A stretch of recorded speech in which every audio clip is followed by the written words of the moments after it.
Madam, लोकतंत्र का मतलब क्या होता है? लोकतंत्र एक ऐसा सिस्टम है जहां जनता अपनी सरकार चूज करती है। इसका मतलब है कि लोग अपने रिप्रेजेंटेटिव्स को चुनते हैं जो उनके लिए डिसीजंस लेते हैं। इसका मतलब है जनता का राज। जनता ही असली मालिक होती है और सरकार उनके द्वारा चुनी जाती है। यहाँ पावर जनता के हाथ में होता है।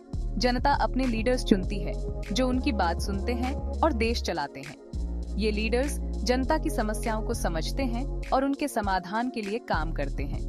जनता अपने लीडर्स चुनती है जो उनकी बात सुनते हैं और देश चलाते हैं।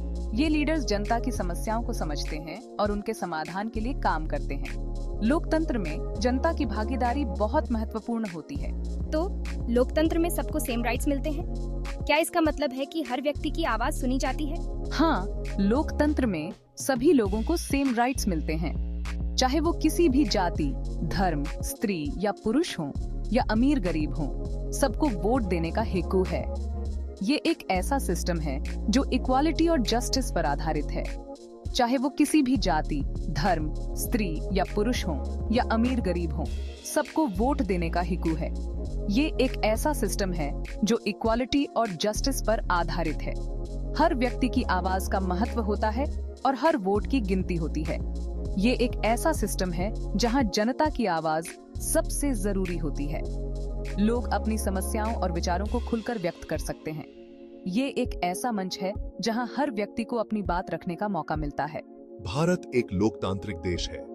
यहाँ हर नागरिक को अपने विचार व्यक्त करने और अपने नेता चुनने का अधिकार है।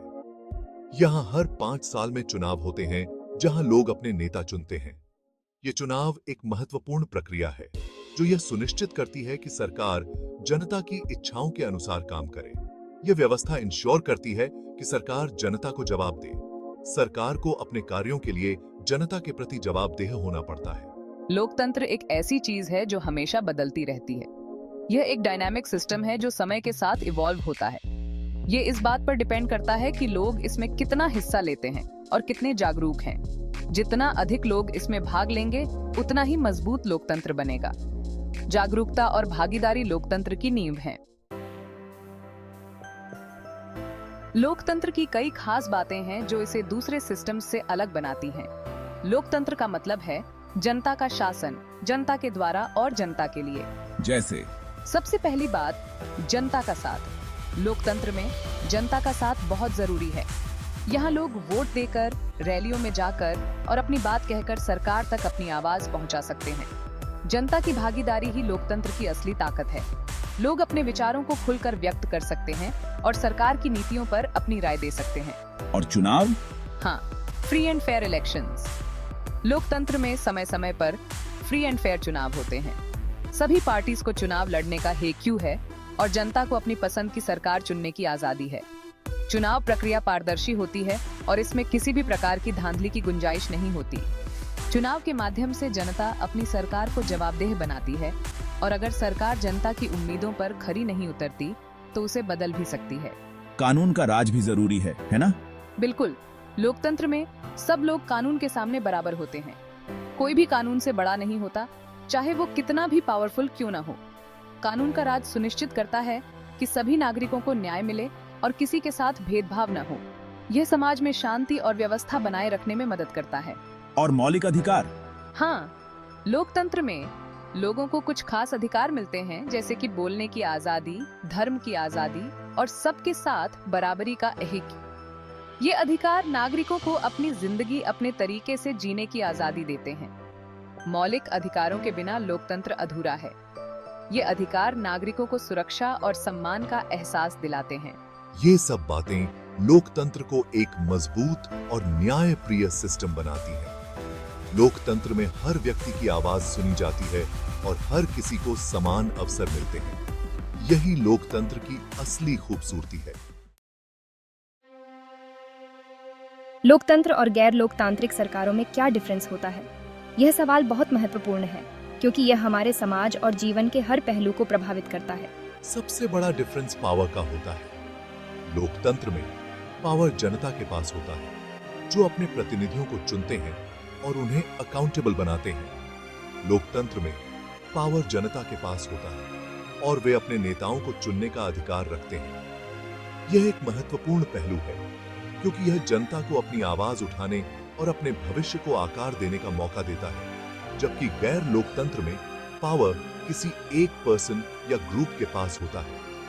यह पावर सेंट्रलाइज्ड होता है और आम जनता के पास डिसीजन मेकिंग में कोई से नहीं होता। और जवाबदेही, ये एक और महत्वपूर्ण अंतर है। लोकतांत्रिक सरकारें जनता को जवाब देती हैं क्योंकि वे जनता द्वारा चुनी जाती हैं। अगर वे अच्छा काम नहीं करती तो जनता उन्हें अगले चुनाव में हटा सकती है, जबकि गैर लोकतांत्रिक सरकारें नहीं देती। वे अपने कार्यों के लिए अकाउंटेबल नहीं होती और जनता के पास उन्हें हटाने का कोई तरीका नहीं होता। तो नागरिक स्वतंत्रता का क्या? यह भी एक बड़ा अंतर है। लोकतंत्र में लोगों को बहुत सारी फ्रीडम्स मिलती हैं, जैसे कि बोलने की स्वतंत्रता, एकत्र होने की स्वतंत्रता और अपने विचार व्यक्त करने की स्वतंत्रता। जबकि गैर लोकतंत्र में में सरकार लोगों की फ्रीडम्स को कम कर सकती है। वे डिसेंट को दबा सकते हैं और लोगों की आवाज को बंद कर सकते हैं। और कानून का राज, यह भी एक महत्वपूर्ण पहलू है। लोकतंत्र में कानून सबसे ऊपर होता है और हर कोई कानून के सामने बराबर होता है। यह न्याय और समानता को सुनिश्चित करता है, जबकि गैर लोकतंत्र में रूलर अपनी मर्जी से कानून बदल सकते हैं। वे अपने फायदे के लिए कानूनों को मैनिपुलेट कर सकते हैं। इन डिफरेंसेस की वजह से लोकतंत्र को गैर लोकतंत्र से ज्यादा अच्छा और प्रोग्रेसिव सिस्टम माना जाता है। यह लोगों को अधिक अधिकार और स्वतंत्रता देता है और उन्हें अपने जीवन को बेहतर बनाने का मौका देता है। लोकतंत्र में हर व्यक्ति की आवाज सुनी जाती है और यह एक ऐसा सिस्टम है जो सभी के लिए काम करता है। इसीलिए लोकतंत्र को एक बेहतर और अधिक न्यायपूर्ण प्रणाली माना जाता है। मैडम, वो कौन सी जरूरी बातें हैं जो हर लोकतंत्र में होनी चाहिए? कुछ जरूरी बातें हैं जो किसी भी सिस्टम को लोकतांत्रिक बनाने के लिए जरूरी हैं। सबसे पहले, एडल्ट फ्रैंचाइज। हर एडल्ट सिटीजन को बिना किसी भेदभाव के वोट देने का ही होना चाहिए। और चुनाव? हाँ, चुनाव फेयर होने चाहिए और समय पर होने चाहिए। विपक्ष का हक भी जरूरी है ना? बिल्कुल, विपक्षी दलों को बिना किसी डर के काम करने की अनुमति होनी चाहिए। और अभिव्यक्ति की स्वतंत्रता? हाँ, लोगों को अपनी बात कहने और सरकार की आलोचना करने का ही होना चाहिए। ये जरूरी बातें लोकतंत्र की नींव है।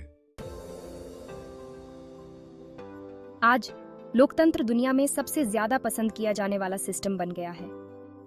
इसके कई रीजंस हैं।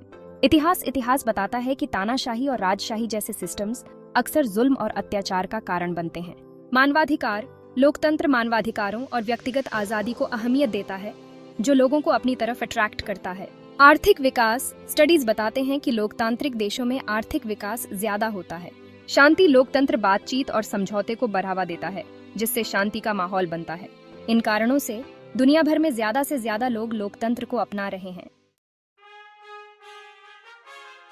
लोकतंत्र को दूसरे सिस्टम से बेहतर माना जाता है क्योंकि ये जनता की आवाज सुनता है और उनका ध्यान रखता है। ये सरकार को जवाबदेह और ट्रांसपेरेंट बनाता है। ये सबके लिए न्याय और समानता इंश्योर करता है। ये पावर को शांति से ट्रांसफर करने की परमिशन देता है। हालांकि कोई भी सिस्टम परफेक्ट नहीं होता। लोकतंत्र को भी कई चैलेंजेस का सामना करना पड़ता है।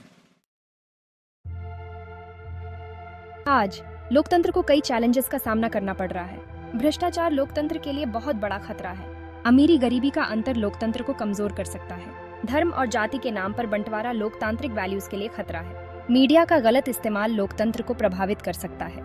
इन चैलेंजेस से निपटने के लिए लोगों को जागरूक और एक्टिव रहना होगा। लोकतंत्र का भविष्य इस बात पर डिपेंड करता है कि लोग इसे कितना महत्व देते हैं और इसकी रक्षा के लिए कितने तैयार हैं। शिक्षा लोगों को जागरूक और जिम्मेदार नागरिक बनाने में हेल्प कर सकती है। लोगों को राजनीति में बाढ़ चढ़कर हिस्सा लेना चाहिए। न्यायपालिका, चुनाव आयोग जैसी संस्थाओं को मजबूत बनाना होगा। लोकतंत्र के लिए जरूरी है कि सब एक दूसरे का सम्मान करें। लोकतंत्र एक सफर है और इसे मजबूत बनाने के लिए हमेशा कोशिश करते रहना होगा। लोकतंत्र एक ऐसा सिस्टम है जहां जनता की आवाज सबसे जरूरी होती है। ये एक ऐसा सिस्टम है जो आजादी, बराबरी, न्याय और मानवाधिकारों को बढ़ावा देता है। हालांकि लोकतंत्र को कई चैलेंजेस हैं, फिर भी ये सबसे अच्छा सिस्टम है। ये लोगों को अपनी जिंदगी खुद स्लॉथ चुनने के का बारे हक में देता है। इंटरेस्टिंग फैक्ट्स ये लोकतंत्र हैं को मजबूत कि बनाने के लिए लोगों स्लॉथ को जागरूक, 20 घंटे एक्टिव तक और सो सकते एकजुट हैं। रहना होगा। 2 अभी के लिए ये वीडियो हम यही खत्म करते हैं और आगे चैप्टर समझने के लिए हमारी अगली वीडियो देखिए। और अगर आपको कोई अध्याय समझ में आया तो कमेंट करें। ऐसे ही जानकारी के लिए हमारे चैनल को सब्सक्राइब करें